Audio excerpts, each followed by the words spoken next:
Hoje nós vamos pensar sobre a supremacia e suficiência de Cristo, mas especificamente nós vamos pensar sobre sermos cheios da palavra de Cristo. Sermos cheios da palavra de Cristo. Nós vamos ler a palavra de Deus em Colossenses capítulo 3, o verso 16. Colossenses 3, 16.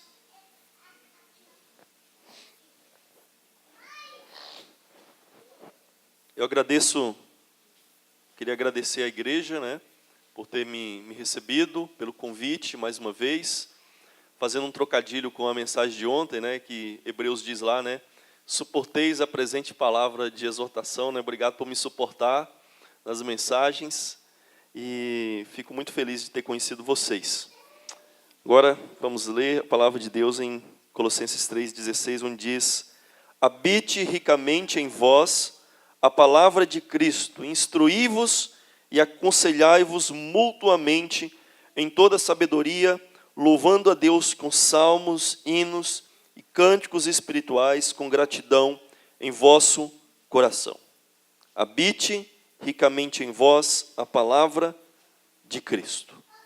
Irmãos, nós estamos pensando aqui sobre a supremacia, e a suficiência de Cristo. E nada mais apropriado do que nós terminarmos pensando sobre a palavra de Cristo. Por quê? Porque, primeiro, a carta de Colossenses é uma carta que está tratando bastante sobre heresia, sobre falsos ensinos que estavam tentando, de alguma forma, entrar na igreja de Colossos, da cidade de Colossos. Então, a única forma de nós realmente enfrentarmos o falso ensino é com o verdadeiro ensino. E o verdadeiro ensino está na palavra de Deus. E nós precisamos, então, conhecer a palavra de Deus. Então, esse é um primeiro motivo bem óbvio, que nós precisamos resistir aos falsos ensinamentos que sempre vão existir até Cristo voltar.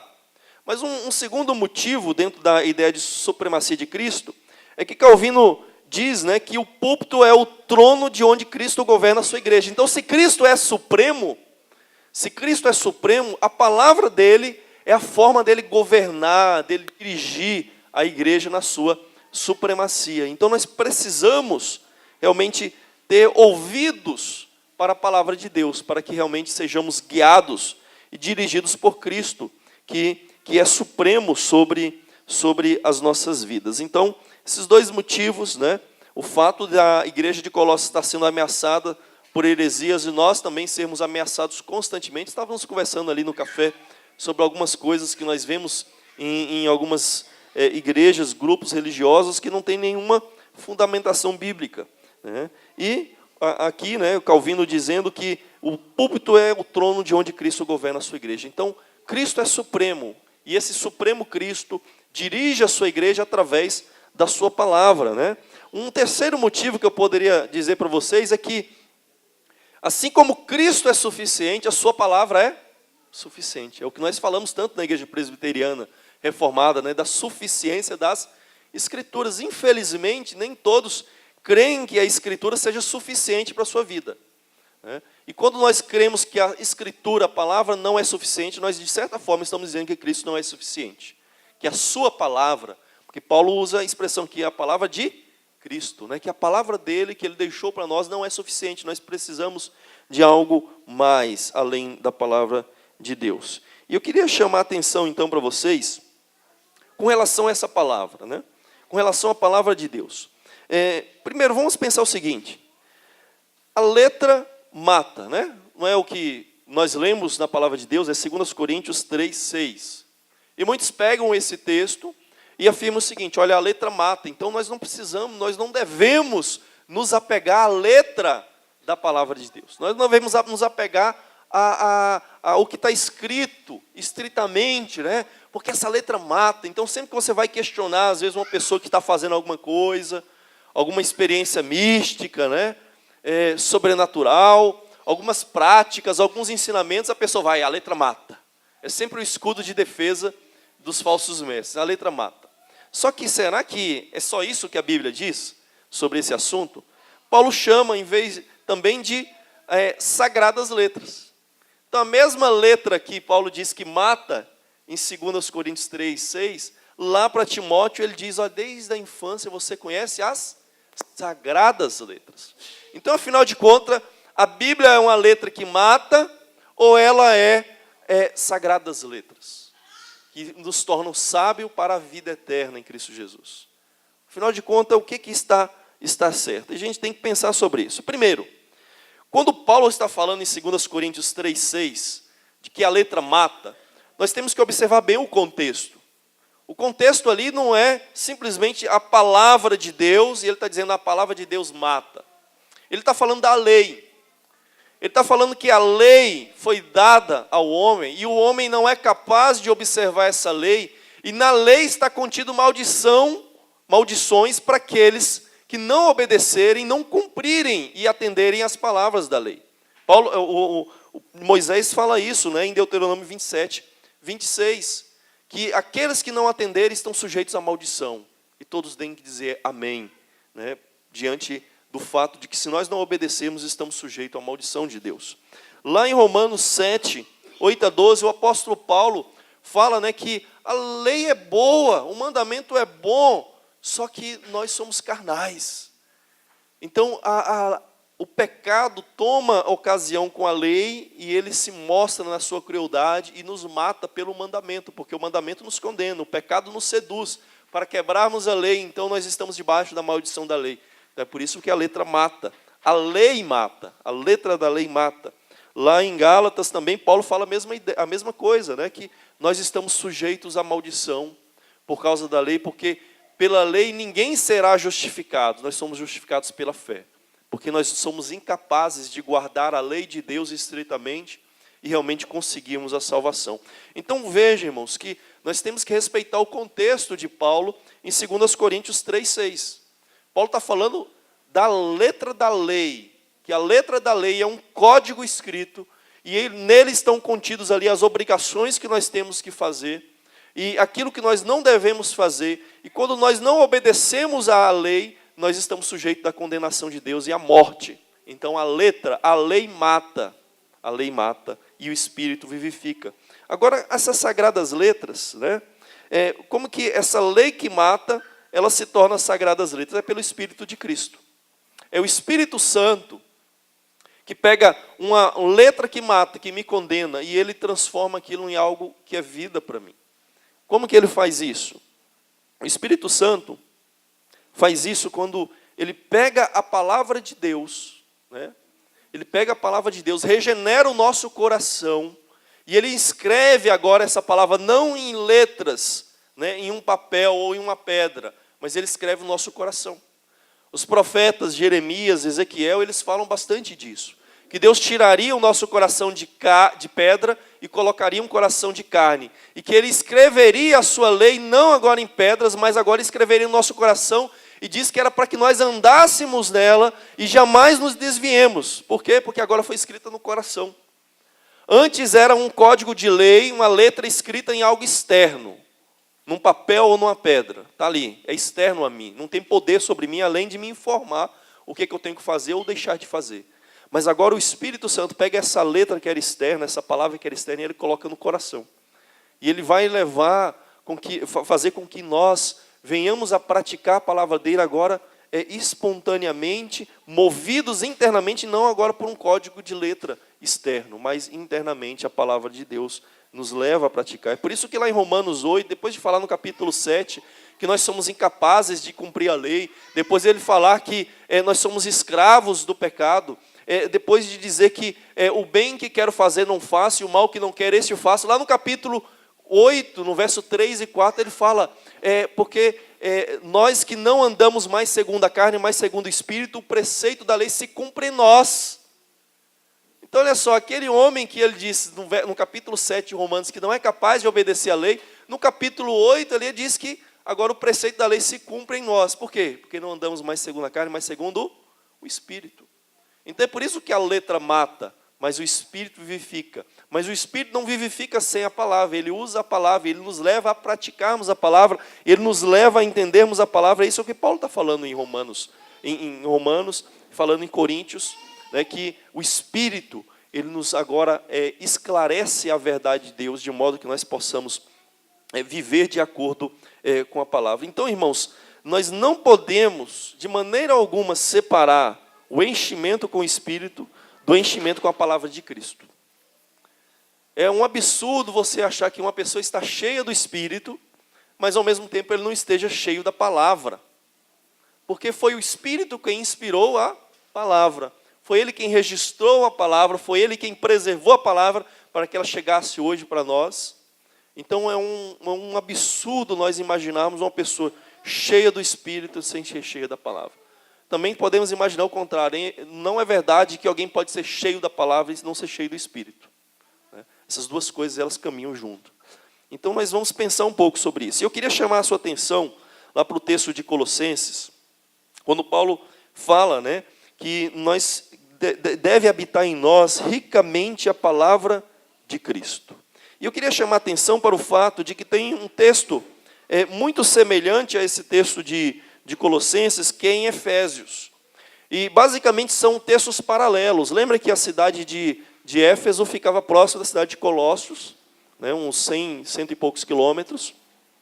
E essas cartas são escritas mais ou menos na mesma época, então elas têm algumas semelhanças, e principalmente aqui nessa parte que nós estamos estudando hoje. Veja, por exemplo, Colossenses. Vamos ver o que o texto diz aqui. Habite ricamente em vós a palavra de Cristo. Instruí-vos e aconselhai-vos mutuamente em toda sabedoria, louvando a Deus com salmos, hinos e cânticos espirituais, com gratidão em vosso coração. E tudo o que fizerdes, seja em palavra, seja em ação, fazei-o em nome do Senhor Jesus, dando por ele graças a Deus Pai. Agora o texto paralelo de Efésios, ele diz assim: e não vos embriagueis com vinho, no qual há dissolução, mas enchei-vos do Espírito, falando entre vós com salmos, entoando e louvando de coração ao Senhor, com hinos e cânticos espirituais, dando sempre graças a tudo a nosso Deus e Pai, em nome de nosso Senhor Jesus Cristo, sujeitando-vos uns aos outros no temor de Cristo. Então, observa como que esse texto ele é bem semelhante um ao outro. E eu vou destacar aqui algumas partes. Por exemplo, em Colossenses ele fala: habite ricamente em vós a palavra de Cristo. Mas no texto de Efésios ele diz: não vos embriagueis com vinho, no qual há dissolução, mas enchei-vos do Espírito.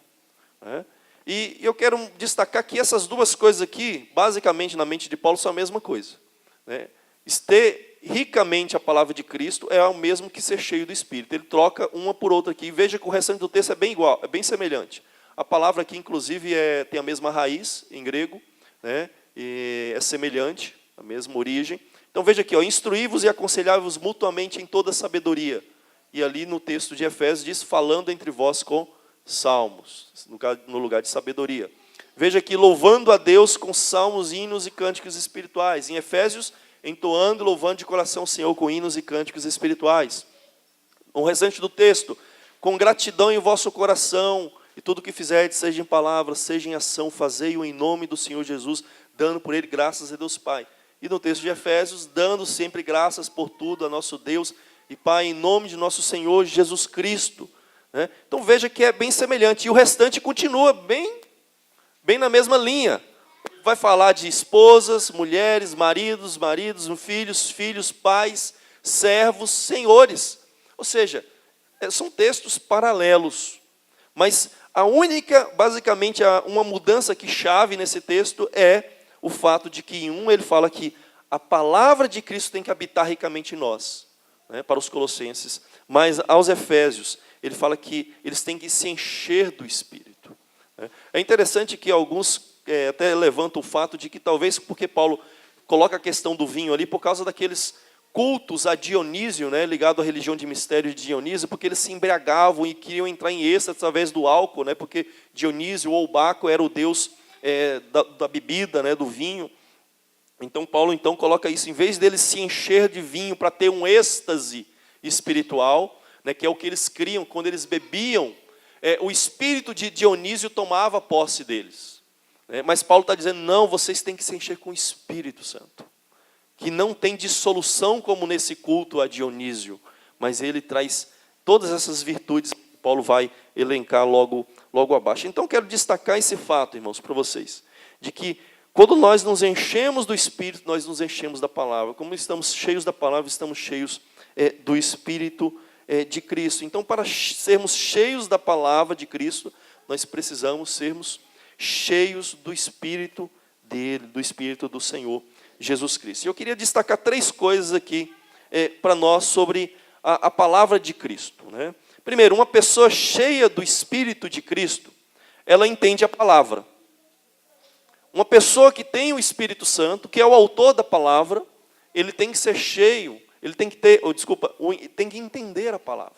É o Espírito que traz iluminação para o entendimento da palavra de Deus. Veja que Paulo ora aos Colossenses para que eles tivessem entendimento espiritual da verdade de Deus, porque eles estavam sendo ameaçados por falsos ensinamentos e estavam sem saber como responder. E Paulo fala isso lá em Colossenses capítulo 1, verso 9. Isso aí, obrigado por corrigir, pastor. Por esta razão também nós, desde o dia em que ouvimos, não cessamos de orar por vós e pedir que transbordeis de pleno conhecimento da sua vontade, em toda sabedoria e entendimento espiritual. Então veja que Paulo quer que eles entendam a palavra, que eles possam ter entendimento espiritual em face da ameaça da heresia que eles estavam tendo. No capítulo 2, no verso 2, a parte B aí do verso 2, desculpa, acho que não é esse 2 não, acho que eu marquei errado aqui. Deixa eu ver se é o 4. Eu marquei alguma coisa errada aqui. Mas não está batendo aqui no meu. Sim, é isso mesmo. Ele diz assim: e eles tenham toda a riqueza da forte convicção do entendimento, para compreenderem plenamente o mistério de Deus Cristo, em quem todos os tesouros da sabedoria e do conhecimento estão ocultos. Então, Paulo está querendo, e desejando que eles tenham essa riqueza de forte convicção do entendimento para compreender que Cristo é o mistério de Deus, é a revelação de Deus. Então, observem, irmãos, que Paulo, na carta aos Colossenses, tem essa preocupação do entendimento da palavra. Mas esse entendimento da palavra só vem através da ação do Espírito de Cristo nas nossas vidas. Tem um texto também, em 1 Coríntios, em que Paulo está destacando em Coríntios, ali no início da sua carta, que ele tem que pregar sobre Cristo, que é o escândalo da cruz. E ele diz assim: mas como está escrito, nem olhos viram, nem ouvidos ouviram, nem jamais penetrou em coração humano, que Deus tem preparado para aqueles que o amam, mas Deus nolo revelou pelo Espírito. Disto também falamos, não em palavras ensinadas pela sabedoria humana, mas ensinadas pelo Espírito, conferindo coisas espirituais com espirituais. Ora, o homem natural não aceita as coisas do Espírito de Deus, porque eles são loucura e não podem entendê-las, porque elas se discernem espiritualmente. Porém, o homem espiritual julga todas as coisas, mas ele não é julgado por ninguém. E eu acho muito interessante esse texto, porque o apóstolo Paulo está dizendo que aquilo que o homem, e principalmente os poderosos, aí, anterior ao verso 9, os poderosos não aceitaram a sabedoria de Deus, antes a crucificaram a Cristo Jesus, que é a sabedoria de Deus.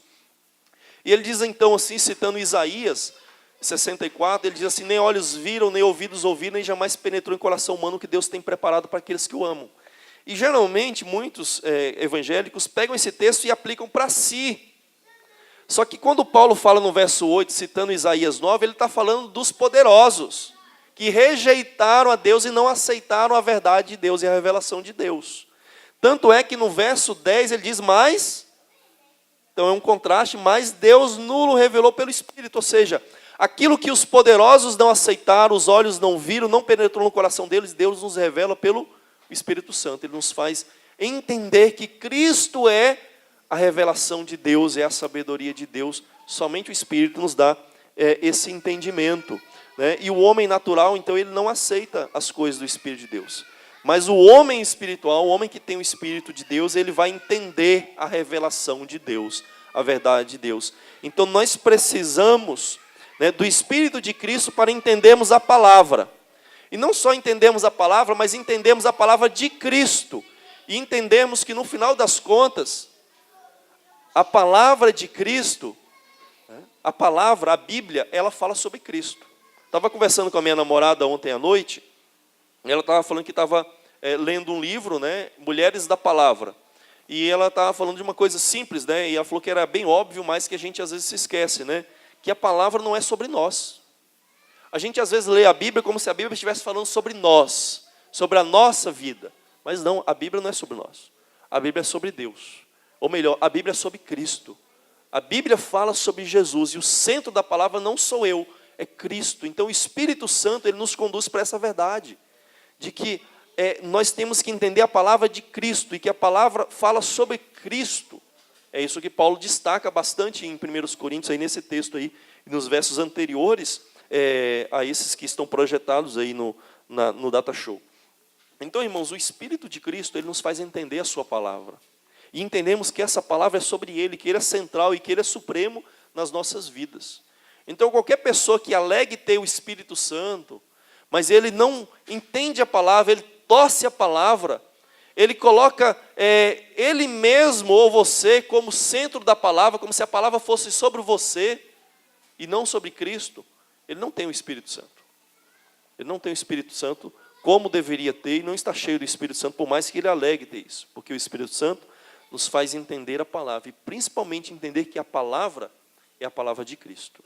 E fala sobre Ele, e Ele é central. É por isso que Jesus falou que as Escrituras falam sobre Ele, os Salmos, os profetas, a lei falam sobre Cristo. E se o Antigo Testamento fala sobre Cristo, e ele estava bem oculto ali, misterioso no Antigo Testamento, quanto mais o Novo Testamento, que já tem a revelação clara de Jesus. Então o centro da palavra não somos nós, é Deus, na pessoa do seu Filho Jesus Cristo. Mas uma segunda lição que a gente pode tirar, e aplicação para nós, é que uma pessoa cheia do Espírito de Cristo vive a palavra, tem que viver a palavra. Veja lá no capítulo 1 de Colossenses, que depois de orar para que eles transbordem de conhecimento, de entendimento espiritual, ele diz assim: a finalidade de ter esse conhecimento é o quê?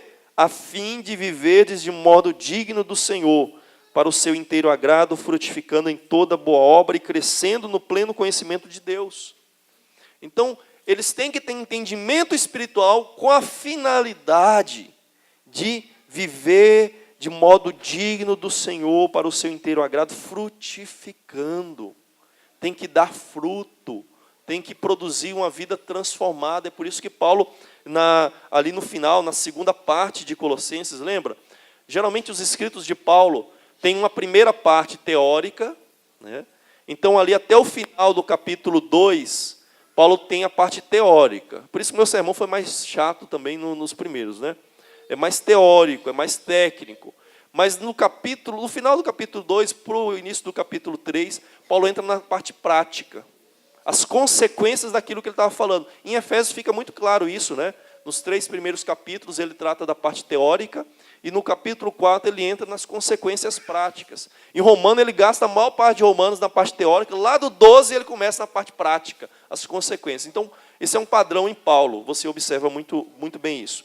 E Paulo, então, no capítulo 3, ele destaca a nossa vida, diante do fato de que nós compreendemos a verdade de que Cristo é supremo e que Ele é suficiente para a nossa vida. Então, como é que nós temos que viver na nossa vida diária, principalmente nos nossos relacionamentos? E ele vai fazer isso até o final da carta aos Colossenses. Ou seja, o Espírito de Cristo, ele nos ensina, nos leva a viver a palavra. Porque lembra, a letra mata. A letra, por si só, ela não tem capacidade de me fazer obedecê-la. Ela não me dá poder de guardá-la. É somente o Espírito Santo quem nos dá a capacidade de viver a palavra. Como eu disse, eu estava conversando com alguns irmãos depois da mensagem ontem de manhã, e a gente estava falando sobre isso, né, que mesmo que Deus ordene que a gente tem que fazer algo, esse algo que nós fazemos com a força que Deus supre. Com a capacidade que Deus nos dá, nós não fazemos por nós mesmos. Nada na nossa vida nós fazemos por nós mesmos. Porque Paulo aos Filipenses, ele diz que é Deus quem efetua em vós o querer e o realizar. Então eu só quero fazer porque Deus colocou o querer no meu coração. E eu só realizo porque Ele também efetua em mim o realizar. Porque sem Ele eu sou incapaz de fazer. Então o Espírito de Cristo ele nos leva a viver a palavra, viver condizente com a palavra do conhecimento dEle. eu tenho que praticar essa verdade. E é quando eu pratico a verdade é que eu, de fato, compreendo as implicações e a profundidade daquela palavra, senão é simplesmente algo teórico. Você que estudou na universidade ou fez engenharia, você sabe disso, né? Que uma coisa é você aprender a verdade ali no quadro. Outra coisa é você ir lá na prática e você executar aquela mesma verdade. Uma não é incoerente com a outra. É verdade e é verdade. Só que quando você pratica, que você compreende todas as dimensões daquilo que você viu só em parte ali na teoria. Então nós precisamos viver a palavra, e é Cristo quem faz isso. Olha como é que Ezequiel exemplifica bem essa ideia de que o Espírito nos leva a praticar a palavra. Ele diz assim: então aspergirei água pura sobre vós, e ficareis purificados de todas as vossas imundícias. E de todos os vossos ídolos vos purificarei. Dar-vos-ei coração novo, porei dentro de vós espírito novo, tirarei de vós o coração de pedra, e vos darei coração de carne. Porei dentro de vós o meu espírito, e farei com que andeis nos meus estatutos, guardeis os meus juízos, e os observeis. Está vendo? Que o Espírito, ele pega a lei que era externa e ele coloca em nós e nos leva agora a vermos que a lei é boa e que o mandamento é bom, como diz o apóstolo Paulo lá em Romanos. O mandamento nunca foi ruim. O problema não é o mandamento, o problema somos nós. O problema é a nossa carne, que não consegue se sujeitar aos mandamentos. É por isso que o Espírito Santo tem que tirar o coração de pedra e colocar um coração de carne e escrever em nós, não mais externamente, mas internamente a palavra dele. E assim, então, nós vivemos a palavra de Cristo. Nós vivemos a palavra dele. Ok? Terceiro ponto. Uma pessoa cheia do Espírito de Cristo prega a palavra. É Colossenses 3,16. Habite ricamente em vós a palavra de Cristo, instruí-vos e aconselhai-vos mutuamente.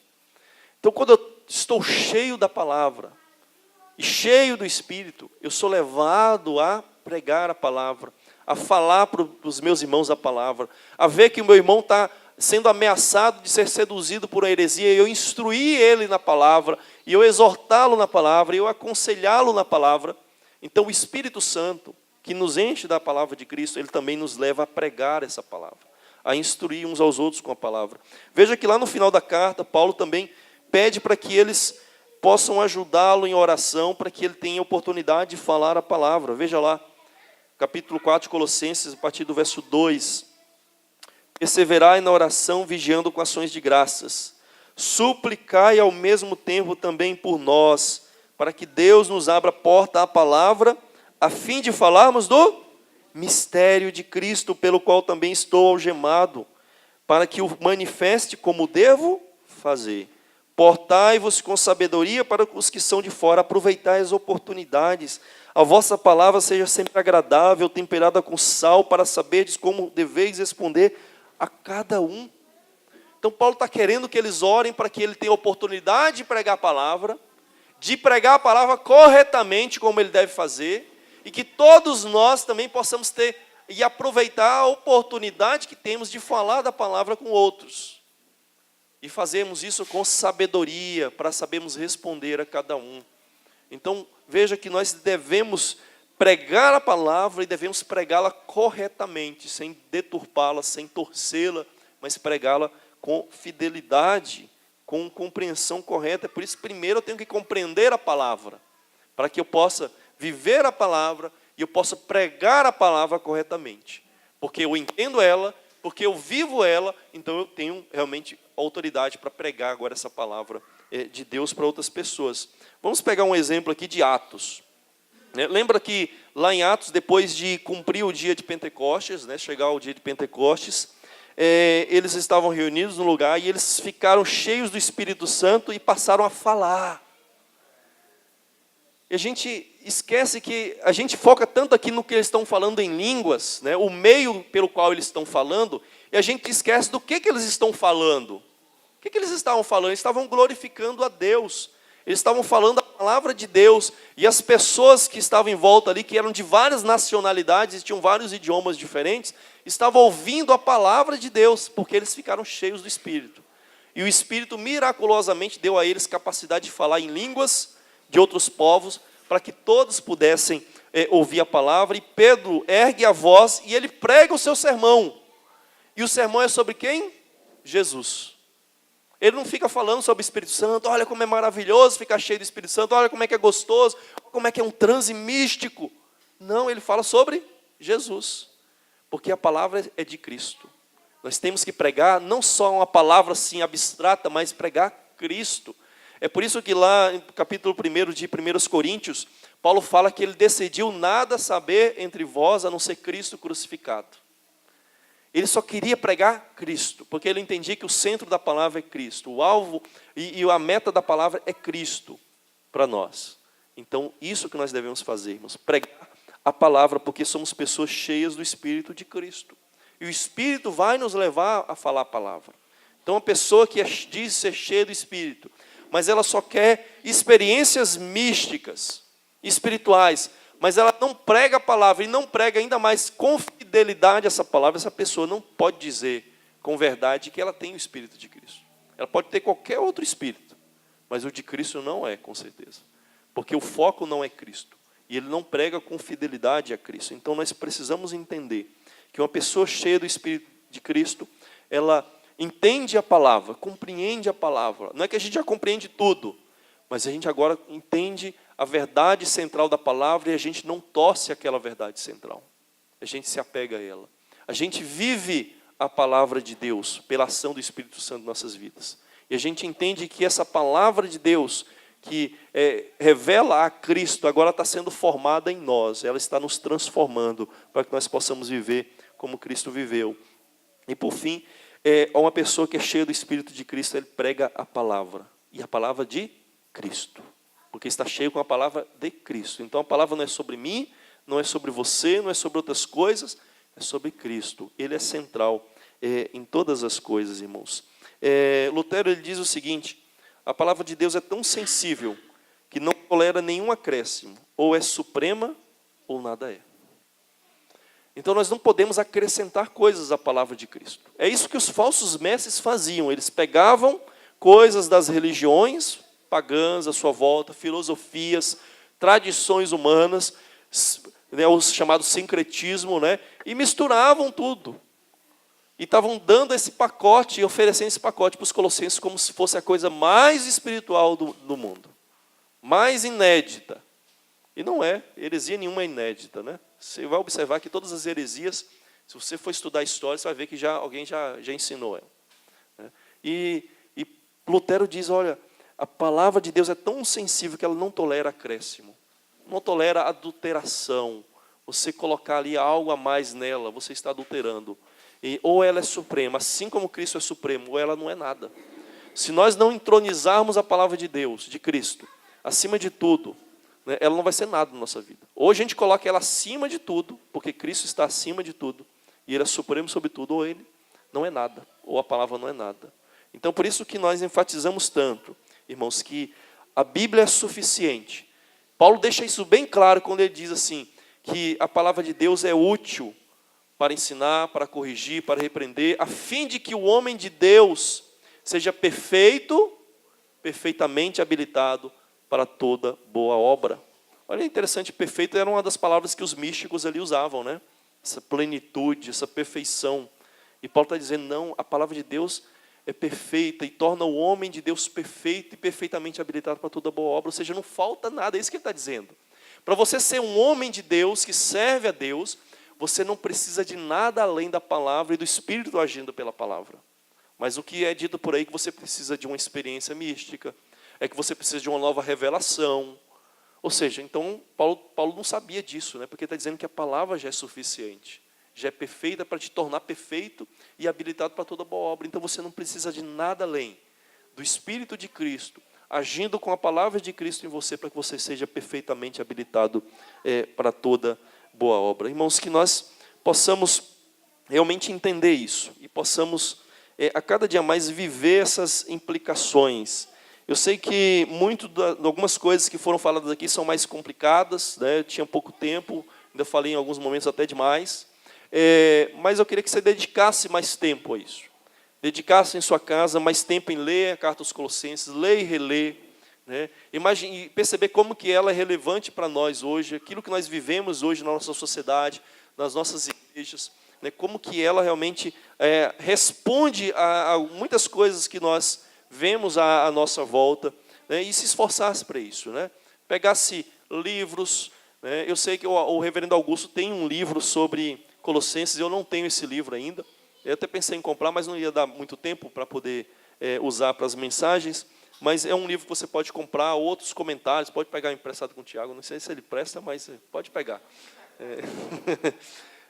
A Bíblia de Genebra, isso vai ajudar você a entender um pouco mais a verdade da palavra de Deus aqui, principalmente nesse texto que nós estudamos nesses dias em Colossenses. Então, que habite ricamente em vós a palavra de Cristo. Instruí-vos e aconselhai-vos mutuamente em toda a sabedoria.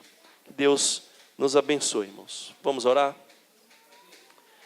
Pai Santo, Pai amado, nós lhe pedimos, Senhor, que assim como nós ouvimos o apóstolo Paulo, inspirado pelo Teu Espírito, dizer que a Tua palavra deve habitar ricamente em nós, que assim, ó Deus, seja, que nós possamos a cada dia dedicar tempo em ouvirmos a Tua palavra, em lermos a Tua palavra, em meditarmos nela, em estudá-la, ó Deus, para que realmente ela possa habitar abundantemente em nós, ricamente em nós, ó Deus, para que nós possamos transbordar de toda a sabedoria, de modo que tenhamos palavras exatas, corretas, para transmitir àqueles que estão à nossa volta, quer de púlpito, quer pessoalmente, ó Deus, nós possamos falar uns aos outros, instruir, aconselhar, ó Deus, com a sabedoria que provém do Senhor.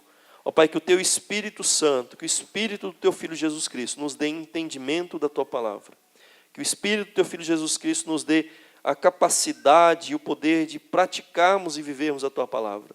E que o Espírito do Teu Filho Jesus Cristo nos dê a capacidade e a intrepidez de anunciarmos a Tua palavra de todas as formas possíveis. Pai, abençoa o Teu povo, abençoa esta igreja, abençoa o reverendo Tiago, na direção desse corpo do Teu Filho Jesus Cristo, que o Senhor o abençoe na direção e na condição desse rebanho, através da Tua palavra, Senhor. Que o Senhor continue dirigindo esse povo, abençoando em tudo e tornando-os perfeitos em Teu Filho Jesus Cristo. É isso que nós oramos em nome do Teu Filho Jesus Cristo. Amém.